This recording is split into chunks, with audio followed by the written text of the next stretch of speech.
belum teman-teman? Tentang Michel Foucault. Oke, pernah dikit-dikit. Yang pernah didengar tuh tentang apa dari si Michel Foucault? Power. Power ya? Power. Power. And sexuality. Dan seksualitas, ya. Memang dia terkenal dengan buku sejarah seksualitas, dan itu salah satu alasan kenapa Michel Foucault itu jadi tokoh yang penting buat pergerakan LGBT, pergerakan kelompok feminis, dan juga amat sangat penting buat yang melakukan penelitian mengenai HIV/AIDS. Seperti yang tadi Jay udah bilang bahwa ini kan si Michel Foucault ini dia itu adalah suatu pemikir, seorang pemikir sosial yang datangnya dari Prancis, dan memang gagasannya dia itu cukup unik, dan itu juga yang bikin dia menjadi sosok yang amat sangat penting bagi pergerakan sosial, terutama kita-kita yang sekarang lagi melakukan riset, penelitian, atau memang aktif di dalam dunia LSM yang terkait dengan isu-isu LGBT dan juga HIV/AIDS. Itu kalau mau tahu bentuknya kayak apa itu Michel Foucault. Dia lahir di Prancis tahun 1926, dan terus dia itu gay. Si Foucault itu adalah seorang gay yang dia meninggal tahun 84 karena HIV, karena AIDS. Dan kenapa penting bagi kita untuk mengetahui bahwa dia itu gay? Karena masa remajanya dia tuh susah sekali. Dia tuh sering sekali merasa depresi, sering sekali mau mencoba bunuh diri, karena dia merasa bahwa dia memiliki kelainan seksual yang nggak diterima sama orang-orang pada zamannya. Jadi kemudian kita bisa sedikit paham betapa si Foucault ini kemudian tertarik mendalami isu-isu yang sifatnya marginal ya, yang memang menganalisa mengapa ada kelompok-kelompok yang termarginalkan, dan mengapa ada kelompok-kelompok yang berkuasa, dan itu kemudian isu kuasa itu menjadi suatu yang amat sangat penting di dalam teorinya dia. Jadi itu sedikit gambaran latar belakang mengapa hal ini penting buat dia. Dan seperti tokoh-tokoh pada masanya, kalau dia juga merupakan seorang filsuf, dia juga selalu tertarik pada sejarah, karena kayaknya hampir seluruh pemikir itu pasti senang baca buku, dan kalau senang baca buku juga pasti yang dibaca bukan hanya karya-karya kontemporer, tapi juga karya-karya yang sebelumnya. Karena pada saat kita mau mencoba memahami pemikiran pada masa ini, kita merasa bahwa pemikiran itu merupakan suatu kayak building block ya. Jadi itu merupakan suatu hasil dialog dengan pemikir-pemikir sebelumnya. Jadi maksudnya, misalnya saya berada di sini dan saya paham tentang berbagai macam teori misalnya, itu juga karena hasil dari belajar mengenai teori-teori yang sudah ada pada masa sebelumnya. Jadi nggak heran kalau kita bilang bahwa filsuf itu cenderung juga amat sangat peduli pada sejarah, dan memang dia juga sejarah itu menjadi salah satu topik yang dia diskusikan dengan mendalam, dan dia juga merupakan pemikir teori sosial dan juga kritikus sastra.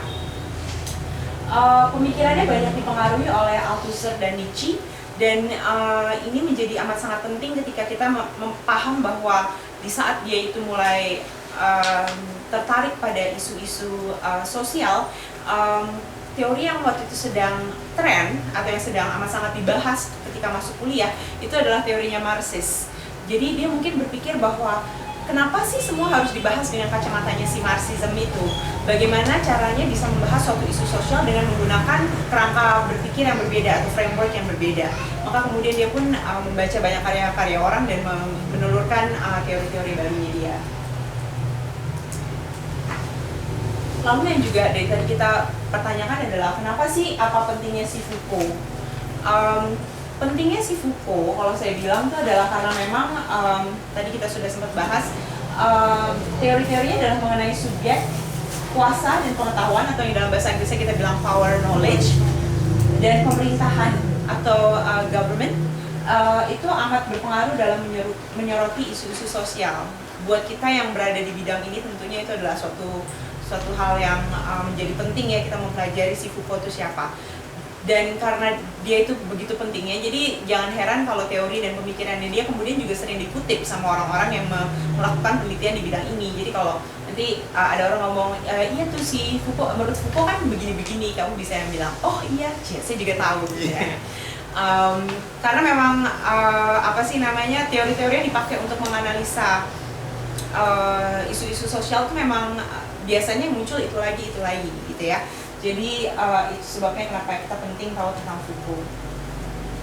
Dan juga menarik adalah bahwa pemikirannya itu identik dengan postmodernism dan poststrukturalism, dan memberikan alat untuk menganalisa problem-problem sosial dengan kerangka pemikiran yang berbeda dari teori-teori yang ada pada saat itu. Tadi kan saya sudah bilang bahwa teori-teori yang ngetren pada saat dia lagi mulai kuliah itu adalah teori-teorinya Marxis. Kemudian dia merasa bahwa ada banyak hal yang bisa dikritik dari teori-teorinya Marxis. Jadi kemudian dia menganalisa dan menelurkan teori-teori baru. Dia menolak adanya grand theory dan pemikiran Marx mengenai sejarah. Berbeda dengan Marx, Foucault beranggapan bahwa sejarah tidak memiliki tujuan yang rasional maupun arah yang jelas. Ini ada banyak terminologi yang agak bikin pusing di sini. Ada yang mau ditanyakan nggak tentang sebenarnya postmodernism itu apa sih, atau poststrukturalism itu apa? Atau ada yang tahu justru bahkan yang bisa menambahkan apa sih postmodernism atau poststrukturalism? Mas Toyo mungkin bisa. Toyo tahu mungkin? Baru belajar postmodernisme. Enggak. Jadi sebenarnya ketika kita bicara soal strukturalisme ya, strukturalisme itu adalah suatu teori yang keluar dari bidang linguistik. Intinya adalah menyatakan bahwa kalau di dalam suatu ketika kita bilang mengenai mempelajari suatu bahasa, maka ada suatu peraturan di dalam setiap bahasa yang akan mempengaruhi bagaimana cara kita memandang dunia. Contohnya nih ya, bagi orang Eskimo, ketika dia melihat salju, dia punya 50 perbendaharaan kata untuk mendeskripsikan salju. Kenapa? Karena di dunianya, dan dia kan memang tinggalnya di Kanada Utara ya. Itu salju adalah bagian dari kesehariannya dia. Jadi dia bisa membedakan antara salju yang kecil-kecil, salju yang bentuknya kayak es batu, salju yang apa gitu. Jadi bahasa yang dia punya pun mempengaruhi realita yang dia lihat. Kalau kita mau lihat contoh di Indonesia adalah, bagi kita nasi itu penting ya, padi itu penting. Jadi kita punya perbendaharaan yang luas. Kita punya beras, kita punya gabah, kita punya padi, kita punya nasi, kita punya apa gitu ya. Sementara mungkin buat orang yang makannya bukan makan nasi, bagi mereka nasi adalah rice. Mau dari awal sampai selesai ya rice aja, punya perbendaharaan kata yang luas. Jadi sebenarnya ketika kita mempelajari soal filsafat dan strukturalisme, itu mereka percaya bahwa di dalam kita memandang realita dunia itu terpengaruhi oleh struktur yang ada pada bahasa kita. Jadi bahasa itu mempengaruhi bagaimana kita memaknai dunia. Dengan kata lain, itu berarti ada suatu teori besar yang kita sebut sebagai grand theory yang mengatakan bahwa ada suatu teori dasar yang membuat manusia bisa paham pada bagaimana cara kita memaknai dan memandang dunia. Kesulitan dari punya satu teori dasar ini adalah bahwa tidak bisa menjelaskan semua fenomena yang ada di masyarakat. Jadi poststrukturalisme itu pemikiran yang muncul dari kritisisme terhadap atau pandangan kritis terhadap teori strukturalisme itu. Dia bilang bahwa tunggu dulu, nggak semua nggak semua pemahaman terhadap dunia itu hanya punya satu penjelasan, dan bahwa sebetulnya penjelasan itu hanyalah merupakan interpretasi dari kita.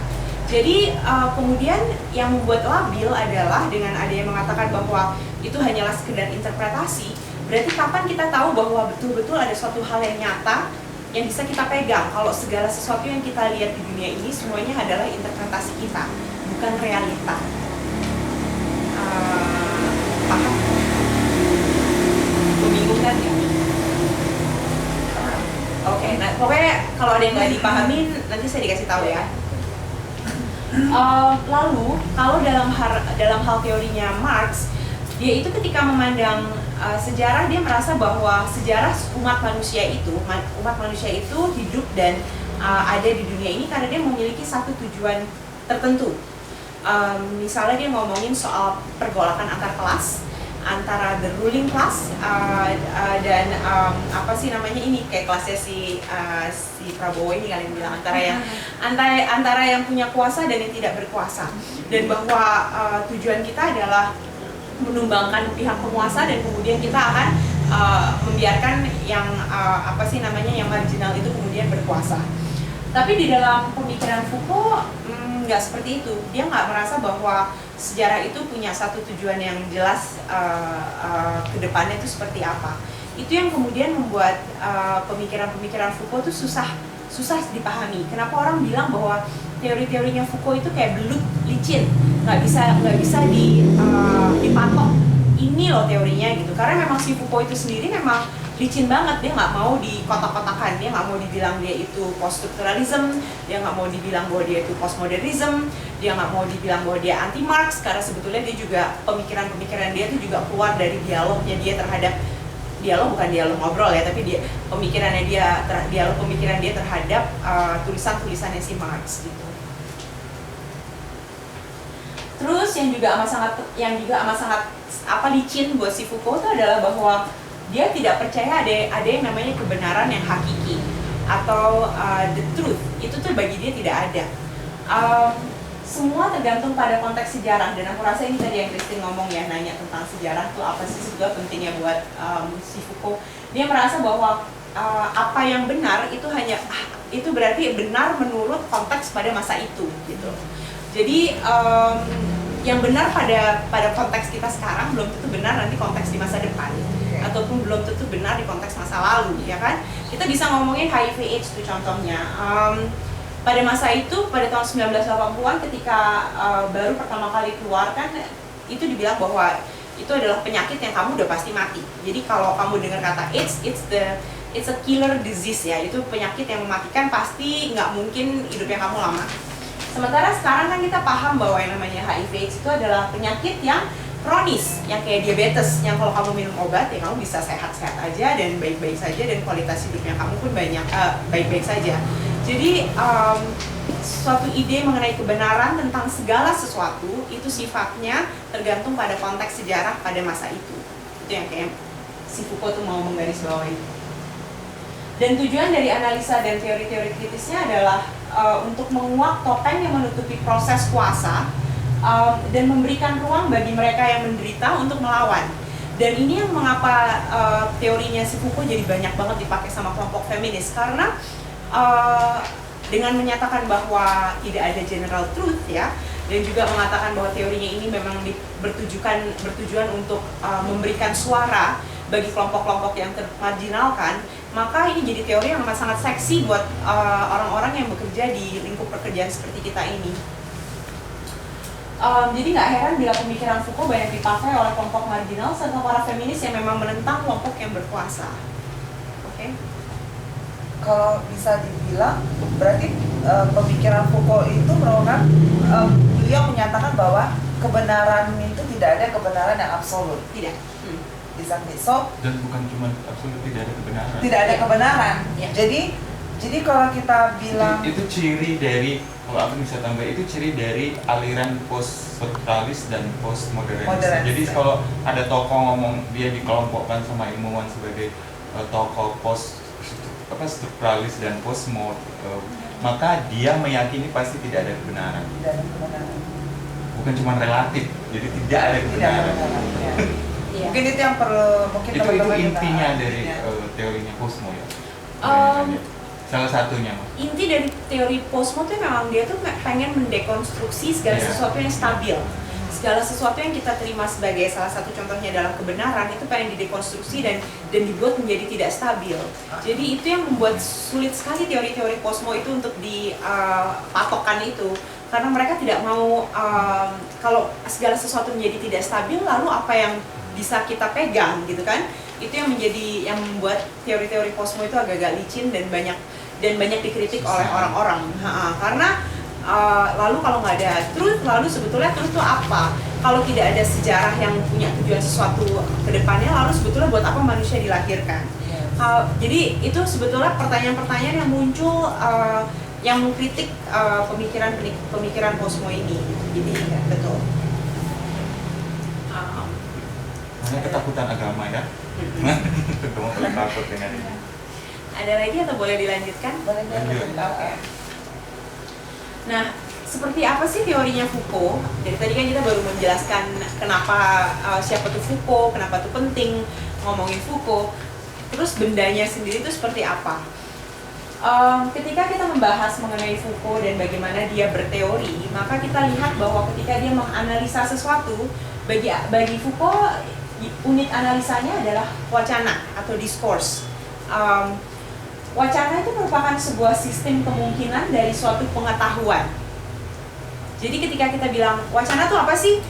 Wacana itu adalah a system of possibility of knowledge. Jadi wacana itu bukan teks ya. Wacana itu bukan pemikiran, tapi wacana adalah suatu sistem dari kemungkinan sebuah pikiran. Nah, ini agak-agak jelimet. Apa gitu kan masih? Apa sih sebetulnya dia mau ngomong? Nah, nanti akan dibahas lebih lanjut lagi. Dia menolak unit analisa tradisional seperti teks dan genre, dan analisa Foucault terfokus pada pernyataan-pernyataan serta objek analisa. Yang kita maksud dengan pernyataan-pernyataan serta objek analisa ini ya. Jadi ketika dia meneliti sesuatu, dia akan mengatakan, dia akan memulai dengan menanyakan peraturan atau rules ya. Peraturan apa yang menyebabkan pernyataan-pernyataan tertentu dapat dibuat? Misalnya, bahwa laki-laki sejati adalah laki-laki yang suka perempuan. Jadi, peraturan apa yang mengatur pernyataan tersebut?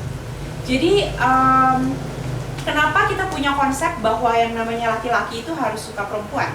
Kenapa kita punya konsep mengenai laki-laki yang maskulin itu adalah laki-laki yang bertubuh besar, kekar, dari six pack gitu misalnya, sebuah Di bisnis ya. ya. dan selalu berenang. Dan selalu sauna. Terus peraturan apa yang mengizinkan kita untuk mengidentifikasikan bahwa beberapa pernyataan adalah benar dan pernyataan lain adalah salah? Contohnya adalah kenapa kita merasa bahwa kalau kita bilang perempuan yang cantik itu adalah perempuan yang berkulit gelap misalnya, kenapa kita merasa bahwa itu salah? Oke. Kenapa kita bisa bilang itu salah? Dan bahwa kalau kita bilang perempuan yang cantik itu adalah yang berkulit putih, kenapa kita bisa bilang bahwa itu adalah sesuatu yang benar? Jadi apa yang mengkondisikan kita sampai pada pemikiran seperti itu?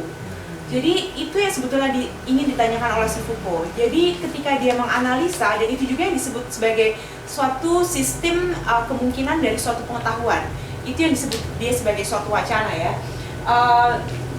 Dia juga menanyakan peraturan apa yang memungkinkan pembentukan suatu peta atau model dari suatu sistem klasifikasi.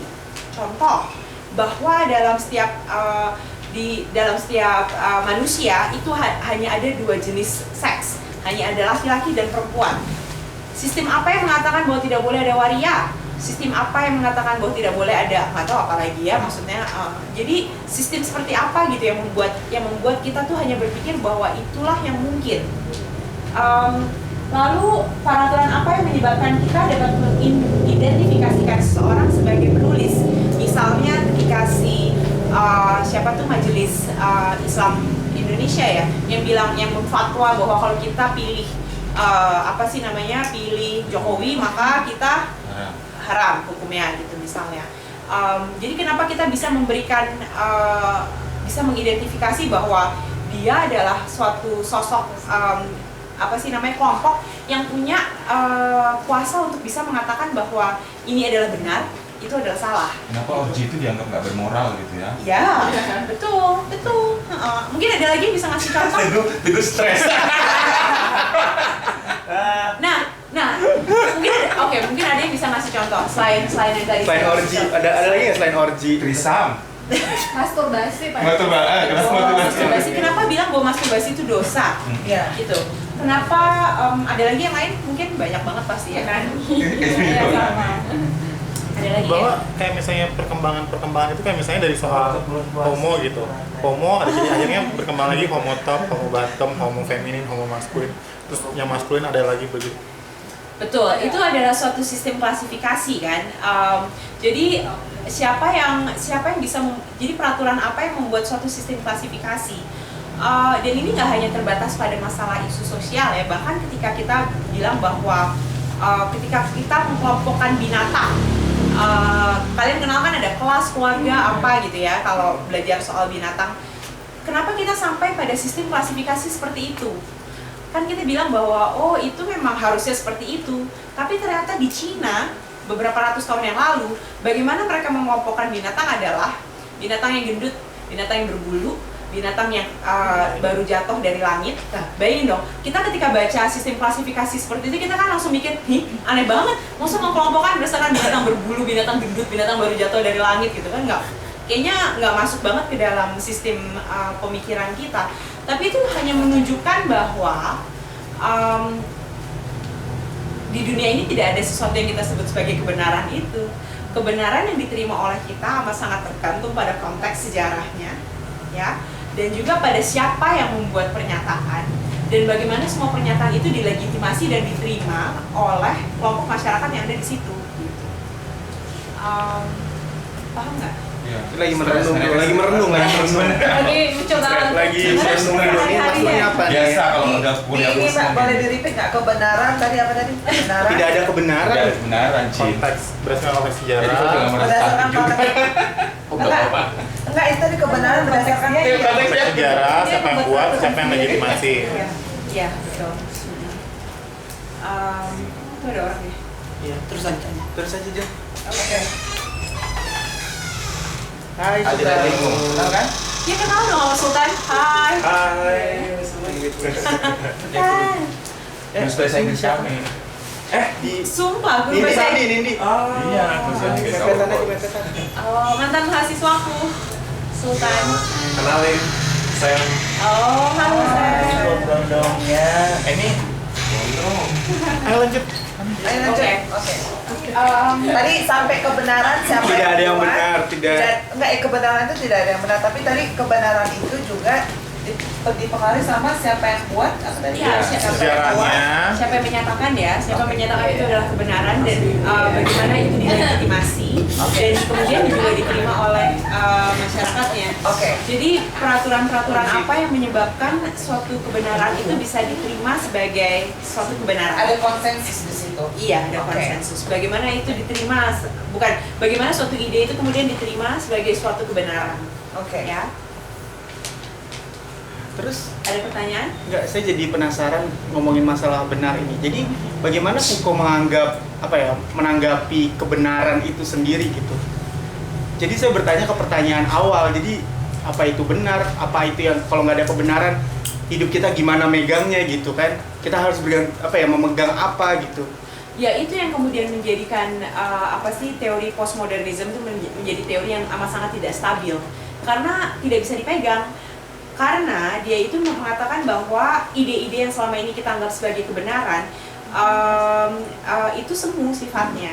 Dan dia sebagai seorang teoris, dia itu datang bukan untuk mengatakan bahwa ini betul dan ini salah. Dia hanya menganalisa dan menyatakan inilah prosesnya gitu. Jadi dia itu datang dan menganalisa bahwa oh begini toh caranya masyarakat itu mengatakan bahwa gay itu salah, heteroseksual itu benar. Bagaimana sih prosesnya? Apa yang terjadi? Peraturan apa yang menyebabkan semua itu diterima sama masyarakat? Gitu. Jadi memang betul banget kata Teguh itu sama sekali tidak sama sekali membuat kita tuh jadi bingung justru. Iya, betul. Jadi sebetulnya Benar. apa yang salah, apa yang benar dong kalau kayak gitu caranya. Nah, apa yang salah apa yang benar itu betul-betul buatan manusia intinya gitu. Jadi betul-betul tergantung bagaimana peraturan itu kemudian diterima oleh masyarakat pada masanya dan sebagainya. Jadi ya tidak ada yang bisa dipegang. Jadi subjektif ya, Iya. subjektivitas. Dan itu akan amat sangat menghantam kita ketika kita adalah orang yang beragama ya, maksudnya ketika kita adalah Teguh seneng banget kamu ngomongin agama. ketika kita adalah orang yang beragama dan kita percaya bahwa apa yang dikatakan oleh Tuhan adalah kebenaran yang absolut, Yes, ya kan? exactly. Itu menghantam kita sekali karena kemudian kita sadar bahwa tidak ada kebenaran yang absolut, bahwa apapun yang ada di masyarakat itu adalah buatan manusia dan interpretasi manusia, dan apa yang dosa, apa yang tidak dosa, apa yang boleh dilakukan, apa yang tidak boleh dilakukan itu hanyalah suatu bentuk konsensus yang disetujui dan dilegitimasi pada masanya gitu. Apa kan ada itu yang moto yang beauty is in beholder eyes. Is that also maksudnya itu juga bermuara dari pemikiran Foucault bahwa kecantikan itu kan feminis tadi kan, kecantikan itu tergantung dari siapa yang melihatnya. Apa itu juga dipengaruhi oleh Foucault? Aku rasa sih itu adalah suatu bentuk dekonstruksi juga ya dari bahwa yang namanya cantik tuh harus kulitnya putih, matanya lebar, Rambutnya tubuhnya gondrong, langsing, gitu. Harus atau kalau buat laki-laki mungkin six pack gitu ya, Gak mungkin kayaknya gue suspek. atau rambutnya tebel gitu misalnya. Iya sih, itu hanyalah suatu bentuk dekonstruksi mengenai apa sih namanya, Lebih ke selera. ide dari suatu kecantikan atau apa yang kita anggap sebagai bagus atau indah ya. Pertanyaan selanjutnya sebelum dilanjutkan nggak apa-apa ya? Apa ini kan terkesan mungkin teman-teman juga setuju ya? Kalau ini kan terkesan tidak konsisten ya kebenaran itu tadi. Seperti yang sudah diterangkan kan tidak ada kebenaran absolut menurut pemikiran Foucault. Nah, apa itu yang nantinya melahirkan orang-orang oportunis? Maksudnya orang-orang oportunis? Oportunis itu tergantung jadi tergantung kemau kesempatan, tergantung kalau ini merasa mendapat benefit buat aku misalnya untuk politik loh ya. Iya. Apa itu melahirkan oportunis, orang yang oportunis? Ini dalam kaitannya dengan bahwa jadi tidak ada yang benar, tidak ada yang salah begitu maksudnya si Jane. Aku rasa sih kalau itu memang ngomongin soal karakter orang ya. Buktinya banyak orang yang tidak percaya pada Tuhan dan tidak percaya pada kebenaran absolut, tapi secara moral dan perilaku juga dia mau mengikuti apa yang dianggap baik dan apa yang dianggap benar pada masanya. Bahwa di masa kita kan yang namanya nilai-nilai yang kita anggap positif kan adalah nilai-nilai yang contoh nilai-nilai positif yang kita terima. Buang sampah pada beramal. buang sampah pada tempatnya, kita harus beramal, kita harus bangun masjid. Menghindari korupsi. Iya, nggak boleh korupsi. Itu kan adalah nilai-nilai yang kita terima kan. Jadi apa yang dianggap baik dan apa yang dianggap buruk itu juga merupakan nilai-nilai buatan manusia. Gitu. So balik lagi ke konsensus tadi ya. Siapa yang buat, siapa legitimasi? Iya. Intinya di situ ya. Iya. Oke. Nggak ada yang mau nanya nih? Iya. Nanti. Nggak ada ya wes. Kayaknya masih. Sejauh ini masih bisa Masih merenung. Masih Masih merenung. Setuju sama yang pemikiran pokok yang itu, pemikiran yang dulu belum tentu bisa dipakai saat ini, belum tentu juga bisa dipakai buat ke depan. Tapi ya pemikiran saat ini ya saat inilah, saat dulu lah. Ya. Gitu. Oke. Ya. Ya bisa lanjut. Bentar deh. Berarti proses perlawanan ini adalah dengan menunjukkan realitas gitu. Maksudnya misalnya kita ngambarin tentang kasus transgender yang mungkin dianggap agama sebagai sesuatu hal yang salah gitu. Tapi sebenarnya mereka juga, kita misalnya mau melakukan pembelaan mereka, jadi mereka menunjukkan mereka juga korban dari suatu agama gitu untuk melakukan pembelaan hak waria. Pemikiran dari suatu agama juga terbentuk oleh manusia juga kan, terbentuk oleh konteks pada zamannya juga kan, bahwa mereka sampai bisa berpikir bahwa yang benar adalah Allah dan bahwa yang salah adalah manusia-manusia yang murtad itu dan tidak percaya kepada Allah, itu kan adalah pemikirannya